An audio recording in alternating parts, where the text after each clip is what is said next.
Pablo had been in love with Maya for 8 years.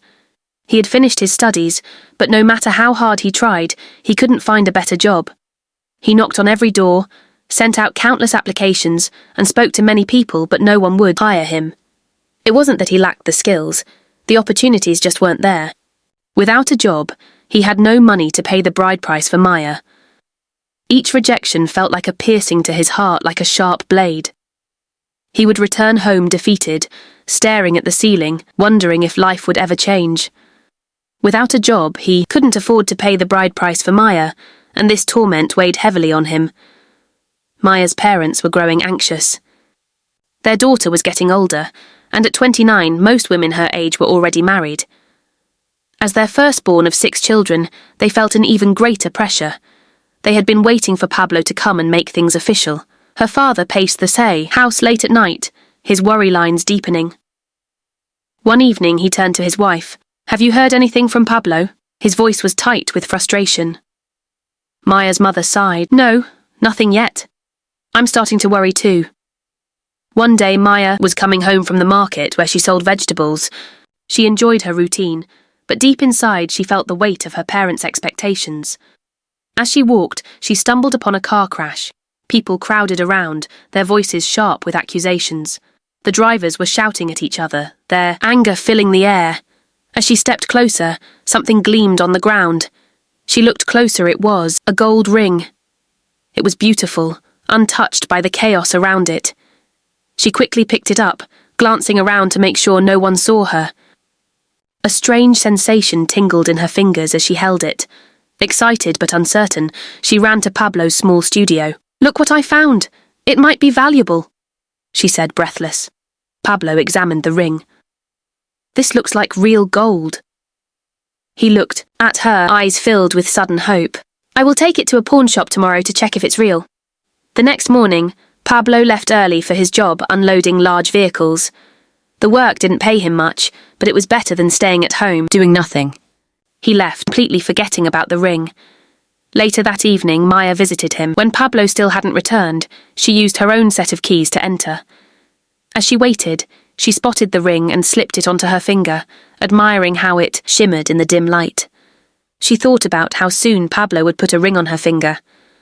After a moment, she removed the ring and placed it back on the table. Then something impossible happened. The ring pulsed with light. It glowed, sending shadows dancing across the walls. Maya gasped and froze as it twisted and grew, stretching into a massive python. The snake hissed, its eyes glowing an eerie red. It coiled and spat out gold coins before slowly shrinking back into a ring. Maya's breath hitched. She stared at the gold, her mind racing. She couldn't believe what she had just witnessed. Then, the door creaked open. Pablo walked in, widened at the sight of the coins. "What? How?" he whispered. Maya gripped his arm. "Pablo, we need to talk," she said, catching her breath as if she had been running. Maya explained everything. Pablo stared at the ring, then at the gold, his eyes wide with astonishment. "Maya, we're rich." His voice carried something she had never heard before, desperation mixed with greed. It was as if he wasn't even hearing what Maya was saying. He was mesmerized by the shine of the gold. Pablo, this is not normal. What if this ring is cursed?" she said. "You're not listening. The snake can't just spit out all these gold coins for nothing. What if there's something we need to do after this? I should tell my dad. He will know what to do." No, you don't tell anyone," Pablo snapped. "What if they take it all? From us? Who's going to believe where these gold coins came from? No one should know about this. Look at us, Maya. Look how poor we are. How long must we continue like this? I can't even get a job. Maya, this is our chance to change our lives. Maybe it's the only chance we'll get," Pablo insisted. "Promise me you won't tell anyone. Promise me." After a moment, Maya nodded. "I promise," she said quietly. A couple of days later, a couple was looking for their ring. "If anyone has found a gold ring, it needs to be returned as soon as possible," they said. "It's very dangerous." They insisted the ring must be returned before it's too late, warning that there would be a price to pay. When Pablo and Maya heard this, they exchanged uneasy looks, but said nothing. However, Maya grew more worried. With the gold, Pablo quickly exchanged it for money and arranged the wedding, a lavish affair, the kind of celebration Maya had never dared to dream of. The thought of such an extravagant wedding seemed almost unreal to her, but there it was, unfolding before her eyes. Maya's parents were overjoyed.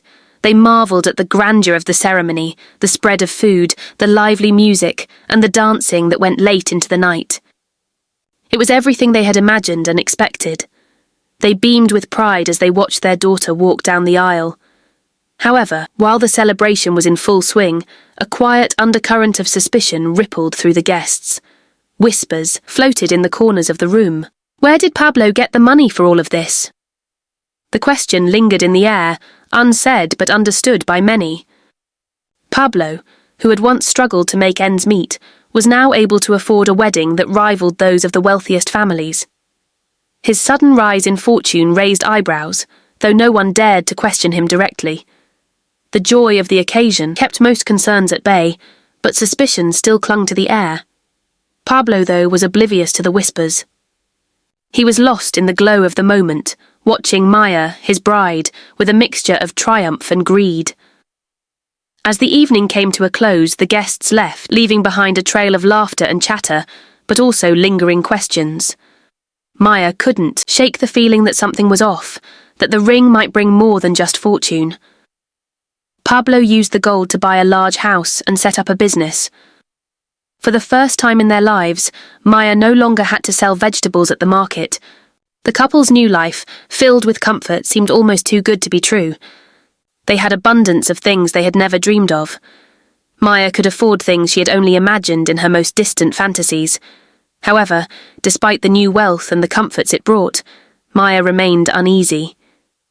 Every night, as she lay in their grand bed, the memory of how the ring had transformed into a snake, twisting and coiling with eyes that glowed an eerie red, haunted her.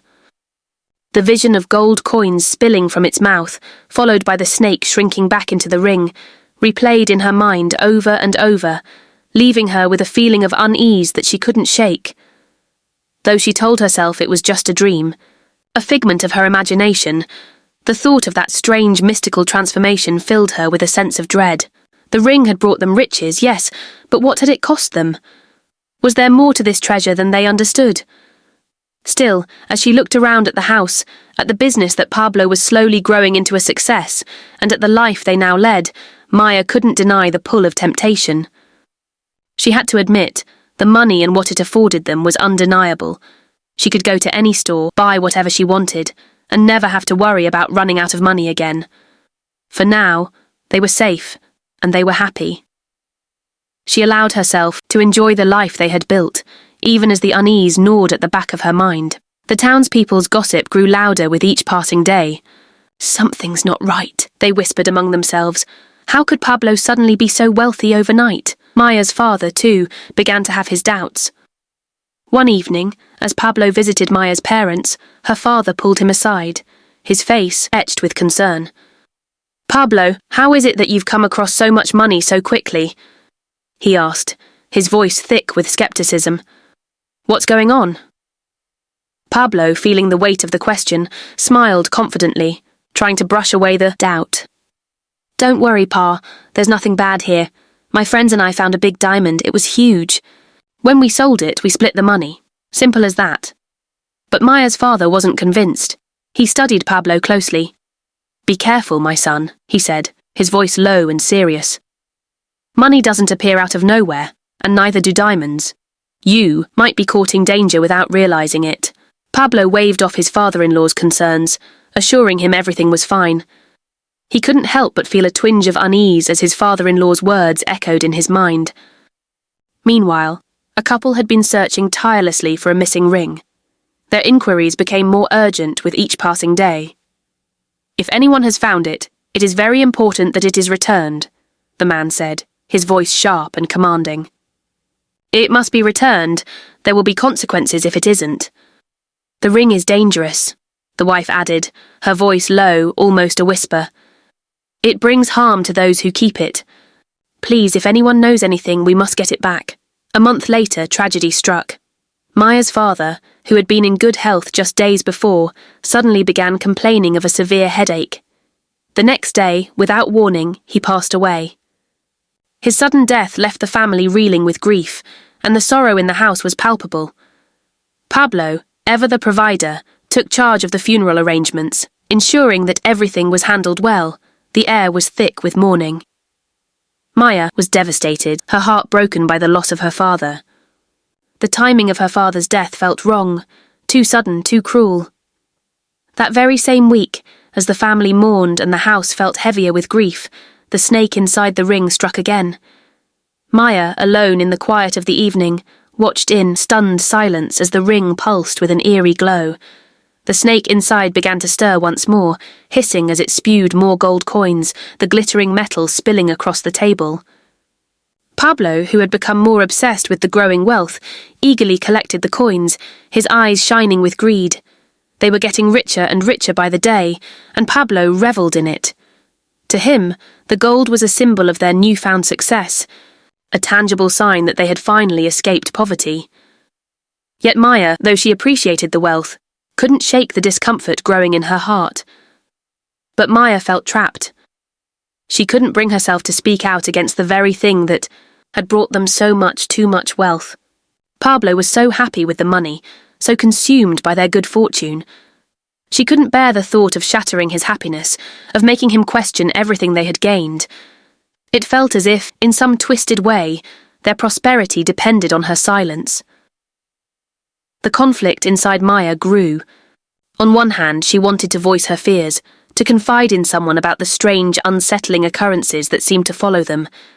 But on the other, she feared what might happen if she did. She didn't want to disappoint Pablo. One day, as Maya stepped out of the car to get to the market, she was suddenly stopped by an old woman. The woman shook her head slowly, her eyes filled with something Maya couldn't quite place. "You are in danger," she said in a gravelly voice. "Wealth from a snake is never free. There is always a price to pay." Maya froze, her heart pounding in her chest. She stared at the woman in disbelief. How do you know?" she stammered, her voice barely above a whisper. The old woman didn't answer immediately.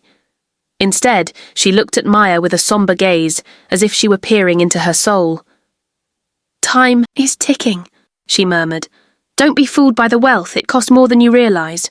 My daughter," the old lady added, her voice heavy with warning, "wealth from a snake is never free." With that, she turned and began to shuffle away, disappearing into the crowd. Maya stood frozen in place, taken aback by the woman's cryptic words. Her mind raced as she thought back to the strange events surrounding the ring, the gold coins, and the snake that had brought them so much wealth. She could still picture the snake's glowing eyes, the way it had hissed before spewing gold into their lives. Could this old woman have known something Maya didn't? As Maya looked around in confusion, she realised the woman had vanished. She searched the busy street, but there was no sign of her. A chill ran down Maya's spine as the weight of the woman's warning settled heavily in her chest. Maya hurried home, her mind consumed by the thoughts of the old woman and her unsettling prophecy.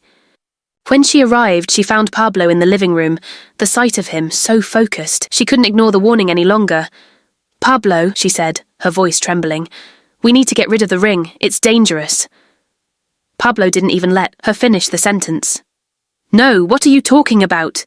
he snapped, his voice sharp and defensive. He finally looked at her, his eyes wide with a strange intensity.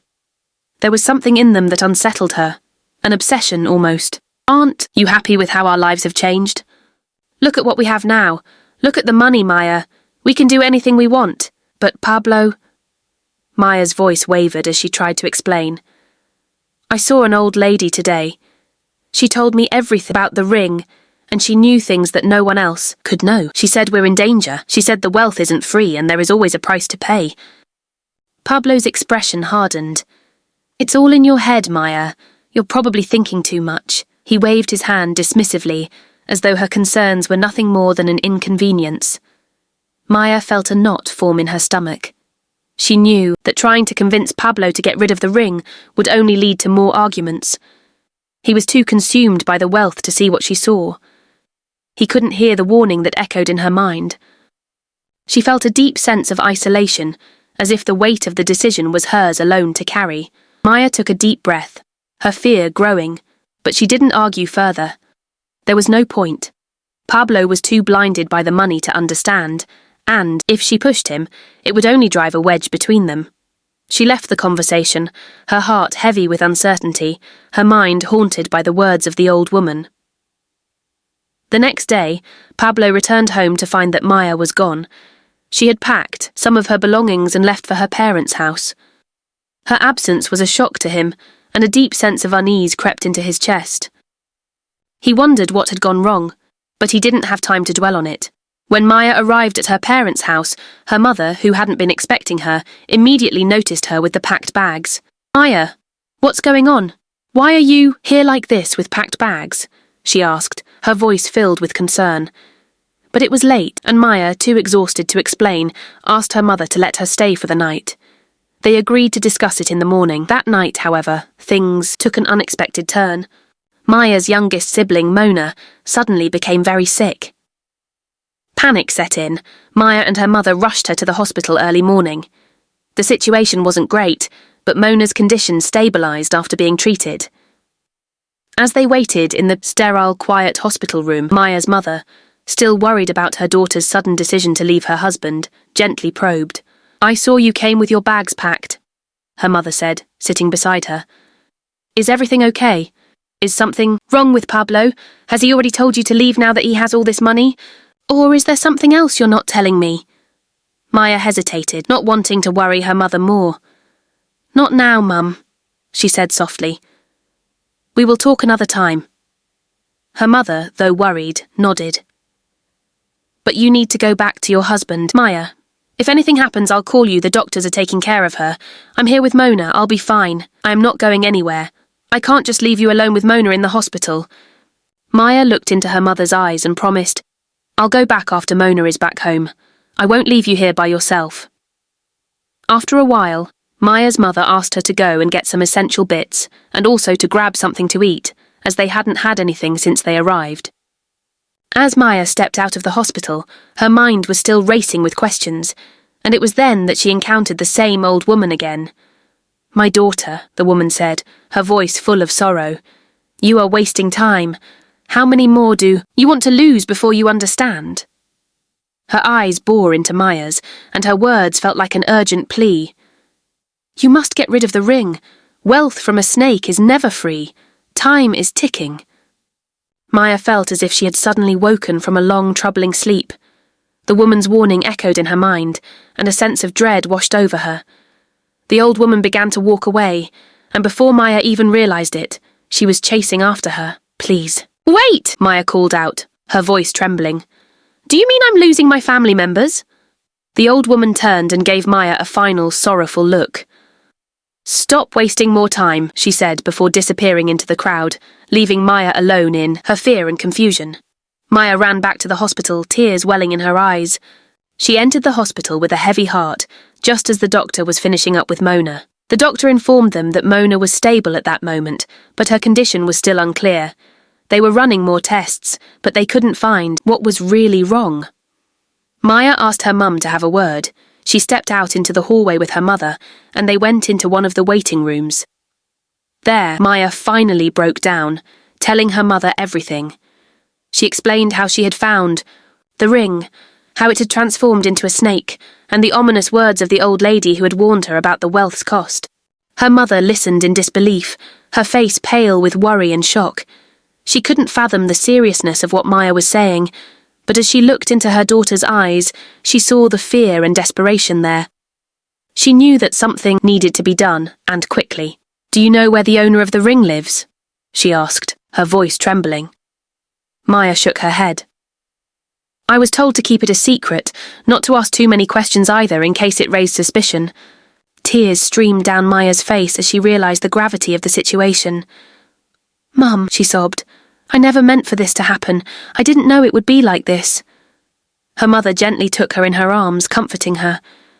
"Right now, it's not time for tears, Maya. It's time to act." She wiped her own tears away and held her daughter tightly. "You need to contact your Uncle Polo. Let him know this is urgent and I need to speak to him. We can't waste any more time." Maya quickly called her uncle, Polo, and within an hour he rushed to the hospital. He listened to everything Maya and her mother had to say, and without hesitation, he knew they had to act fast. "This is spiritual. It's like a ritual thing," he said gravely. "We need to find someone who can help us get rid of the ring, someone who deals with matters like this." Polo and Maya set out to find a local pastor that Uncle Polo knew, one who was known for his honest work and strong faith. When they met with him, the pastor listened intently to their story. He nodded solemnly, already knowing what needed to be done. He prayed, then said, "You've made an alliance with the ring, and it's not going to be easy to break," he said. "Even if you flee to your mother's house, we still need to sever that connection. You need to get rid of the ring, but first, we need to break the bond you formed with it." They moved quickly with the pastor. Headed to the hospital to pray for Mona as the Holy Spirit guided him, he began praying fervently for Mona and their family, and for the breaking of the ring's dark hold over them. The prayers were continuous, the words powerful and full of urgency. Uncle Polo and Maya left to search for Pablo, and if possible, to find the ring's original owner. The pastor was adamant. "We need to get your husband here, Maya. He doesn't understand the extent of this, and we need him to know the truth." Maya clung to the hope that they were doing the right thing, even as the weight of their actions bore heavily on her. It had gotten late when Uncle Polo, another man of God, and Maya arrived at their house. As Maya opened the door, she called out Pablo's name, looking for him. She walked through the house, searching, and when she arrived at their bedroom, she was shocked to find a large python curled around the bed. There, lying on the bed, was Pablo, visibly terrified and crying. Maya was horrified and immediately began crying as well. In the midst of the chaos, the man of God, who had been invited by Uncle Polo, arrived. With a firm voice and authority, the pastor began praying fervently, throwing objects at the snake. As he did, the snake became agitated, hissing and lunging at the group. It seemed ready to attack, but before it could do so, Uncle Polo and Maya joined the prayer, intensifying their faith and fervour. Miraculously, the snake suddenly tried to escape but was halted as it turned back into a ring, lying ominously on the bed. They all stood frozen, understanding that this battle was far from over. The pastor was immediately contacted, and he advised them to stay vigilant. He assured them that they would pray together again, but there was more to this curse than they understood. At the hospital, Mona, who had been ill, suddenly felt better. She was able to eat and talk as if nothing was wrong, surprising everyone. Her recovery felt almost unnatural, as though something had shifted, but no one could explain it. Early the next morning, the pastor arrived at Pablo and Maya's house. Together, they gathered for another prayer session, seeking protection and deliverance. The pastor spoke with urgency, telling the couple that the ring, which had transformed into a snake, needed to be destroyed. He explained that the first time the ring was placed on someone's finger, they unknowingly formed a connection. With it, a connection that carried a price. Although Pablo and Maya had received gold coins in exchange for their involvement with the ring, they had not made the required sacrifice, and now someone in their family had to pay the cost. The pastor further revealed that when the snake was about to spit out more gold coins, it meant that the time for the price to be paid had come. Had the family not acted quickly, Mona would have died. Had it failed to end Mona's life, the next victim would have been Pablo. The pastor stressed the importance of destroying the ring, as its curse would continue to wreak havoc unless it was fully destroyed. If someone else finds the ring and puts it on, the cycle will start again. It will keep spreading destruction until there is no one left, the pastor explained. He continued addressing Maya on the dangers of picking up random items on the street. Some items might be traps, containing harmful substances or hidden curse like the ring that cost human life. As they prayed, the pastor took the ring, placing it into a secure bag. "This ring needs to be melted down and destroyed. If it's not, it will continue to wreak havoc," he said with certainty. Mona, who had been miraculously restored to health, was soon discharged from the hospital. She, along with the rest of the family, witnessed the power of prayer and the importance of breaking ties with the dark forces that had plagued them. From that day on, Pablo, Maya, and the rest of their family accepted Jesus Christ as their saviour. They realised that the spiritual battle they had been fighting was not just about breaking a curse, but about reclaiming their faith and protection in the name of Jesus Christ. As they began a new chapter of their lives, free from the hold of the cursed ring, they remained vigilant in their faith, knowing that only through Christ could they find true peace and salvation. The experience had changed them, and they vowed to never again turn to the powers that sought to control them through fear and darkness. We have come to the end of our story. Thank you for watching. We really appreciate your support. Please like the video and subscribe to our channel. It would make our day. We'd love to hear your thoughts in the comments below. Until then, see you in the next video.